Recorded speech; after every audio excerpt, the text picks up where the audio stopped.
তো প্রিয় দর্শক বন্ধুরা, বাংলা বাড়ি প্রকল্পে এলো সুখবর। যে সমস্ত ব্যক্তিদের বাংলা বাড়ি প্রকল্পের নাম রয়েছে এবং যারা টাকা পাওয়া আশায় রয়েছেন যে আপনার ব্যাংক অ্যাকাউন্টে কবে কী টাকা আপনার ক্রেডিট হবে, মাননীয় মুখ্যমন্ত্রী জনসভায় কিন্তু পরিষ্কারভাবে জানিয়ে দিলেন যে সমস্ত ব্যক্তির নাম রয়েছে তারা কবে কী টাকা পেতে চলেছেন। অর্থাৎ আপনারা অনেক দিন ধরে অপেক্ষা রয়েছেন যে আপনার নাম রয়েছে কিন্তু এখনও পর্যন্ত আপনার ব্যাংক অ্যাকাউন্টসে টাকা কিন্তু ক্রেডিট হলো না। তো আপনারা দেখুন এই জনসভায় মুখ্যমন্ত্রী কি বলতে চেয়েছেন, যে কবে কি আপনারা টাকা পাবেন, জানুয়ারি মাসে কবে আপনারা টাকা পেতে চলেছেন। তো সম্পূর্ণ আপনারা দেখতে থাকুন এবং চ্যানেলটা অবশ্যই আপনারা সাবস্ক্রাইব করে রাখবেন।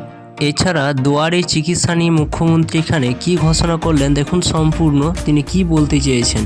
স্কিম পরিযায়ী শ্রমিক যারা ফিরে আসছেন তাদেরও মাসে 5,000 টাকা করে দেওয়া হচ্ছে, তাদের কর্মশ্রীতে কাজ দেওয়া হচ্ছে এবং 10,000 ছেলে মেয়েদের ট্রেনিং দিয়ে জুট ইন্ডাস্ট্রিতে কাজ দেওয়ার ব্যবস্থা করা হচ্ছে। কেউ অ্যাক্সিডেন্টে মরে গেলেও সাহায্য করি, বাইরে বিপদে পড়লেও সাহায্য করি। এই যে জলপাইগুড়ি, আলিপুরদুয়ার, কুচবিহারে দুর্যোগ হয়ে গেল, তাতেও প্রায় 14,000 বাড়ি করে দেওয়া হয়েছে। নাগরাকাটার ব্রিজ, ওদিকে কার্শিয়াংয়ের ব্রিজ, ওদিকে পুরো চালসা থেকে শুরু করে, মাল থেকে শুরু করে, আলিপুরদুয়ার থেকে শুরু করে, মাথাভাঙা থেকে শুরু করে সবাইকে আমরা 5 লাখ টাকা করে দিয়েছি এবং একটা করে চাকরি করে দিয়েছি যারা মারা গেছে। দেখাতে পারবেন অন্য কাউকে যারা এটা করতে পারে? করে দেখান, ক্ষমতা থাকলে করে দেখান। আমরা বাংলার বাড়ির টাকা দিয়েছি, পুরো টাকা দিয়ে দেওয়া হয়ে গেছে। আরও 16 লক্ষ এবং 50,000 অ্যাড হয়েছে। তাদের আমরা টাকাটা জানুয়ারির প্রথম সপ্তাহে দিয়ে দেবো এবং বাদ বাকিটা আমরা দিয়ে দেবো নেক্সট ফেজ 6 মাস বাদেই। 20,000 কিলোমিটার রাস্তা আমরা 1,89,000 কিলোমিটার রাস্তা তৈরি করেছি। 20,000 রাস্তা আবার গ্রামে নতুন করে দেওয়া হয়েছে, শহরে 11,000 দেওয়া হয়েছে। এটার নোডাল এজেন্সি হচ্ছে পঞ্চায়েত দপ্তর, গ্রামীণ উন্নয়ন দপ্তর। টেন্ডারও হয়ে গেছে প্রায়। আমার পাড়া আমার সমাধান আপনারা যা বলেছিলেন যেগুলো করা সম্ভব, আমরা বলেছি বুথ ওয়াইজে 10 লক্ষ টাকা করে খরচ করব। অলরেডি 4,000 কাজের টেন্ডার হয়ে গেছে, অনেক কাজ শুরুও হয়ে গেছে।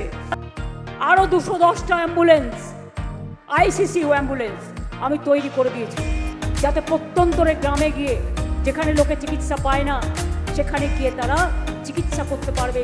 100টা এলাকায় সেই চিকিৎসা চলছে ভ্রাম্যমান এবং সেখানে স্বাস্থ্যবন্ধু তারা যাচ্ছেন এবং 1 লক্ষের ওপর লোককে তারা চিকিৎসা করেছেন। গতকালও আমার মনে আছে তুফানগঞ্জে 50 বেডেড হসপিটাল দিয়েছি এবং নর্থ বেঙ্গলে অনেকগুলো স্বাস্থ্য কেন্দ্রও দিয়েছি, অনেক রাস্তাও দিয়েছি, ছোটোখাটো ব্রিজও দিয়েছি। এত ব্রিজ কুচবিহারে আমরা করেছি নর্থ বেঙ্গলে, যা কোনোদিন আগে কোথাও হয়নি। এছাড়াও শিল্পে জোয়ার আসুক, আমরা শিল্পেও জোয়ার আনতে চাই। মদনমোহন মন্দির দেখুন, এটা কিন্তু গভর্নমেন্ট, ডিএম হচ্ছে চেয়ারম্যান। শিবযজ্ঞ মন্দির বলুন, জল্পে শিব মন্দির বলুন, মহাকাল বলুন, জগন্নাথ ধাম বলুন, তারকনাথ বলুন, দক্ষিণেশ্বর বলুন, মা কালী মন্দির বলুন, মা তারা বলুন, ফুল্লরা বলুন, পঞ্চানন বর্মা বলুন, মতুয়া ঠাকুর বলুন, কঙ্কালীতলা বলুন, অনুকূল ঠাকুর বলুন, লোকনাথ ঠাকুরের চাকলা কচুয়া বলুন, ওঙ্কার ধাম বলুন, কোথায় কাজ করিনি আমরা। তেমনি মুসলিমরাও মনে রাখবেন 10,000 বেরিয়াল গ্রাউন্ড আমরা তৈরি করে দিয়েছি। মুয়াজ্জেম থেকে শুরু করে ইমাম সবাইকে আমরা একটা ভাতা দিই, পুরোহিতদেরও ভাতা দিই। মনে রাখবেন আমরা 4.5 কোটি সংখ্যালঘু ছেলে মেয়েদের স্কলারশিপ দিয়েছি। মনে রাখবেন আমরা ওবিসি করেছি, ওবিসির মধ্যে দিয়ে আপনাদের ছেলে মেয়েরাও অনেক সুযোগ পাচ্ছে। বিজেপি এবং বাম, রাম এবং বাম গিয়ে পুরো চাকরি খাওয়ার জন্য টিচারদের এবং ওবিসি কেড়ে নেওয়ার জন্য কোর্টে গিয়ে গিয়ে কেস করছে আর বাতিল করে দিচ্ছে। এতদিনে ক্লিয়ার হয়েছে, আবার নতুন করে ওবিসি রিক্রুটমেন্ট অন্যান্য জেনারেল কাস্টের রিক্রুটমেন্টের সাথে শুরু হয়েছে।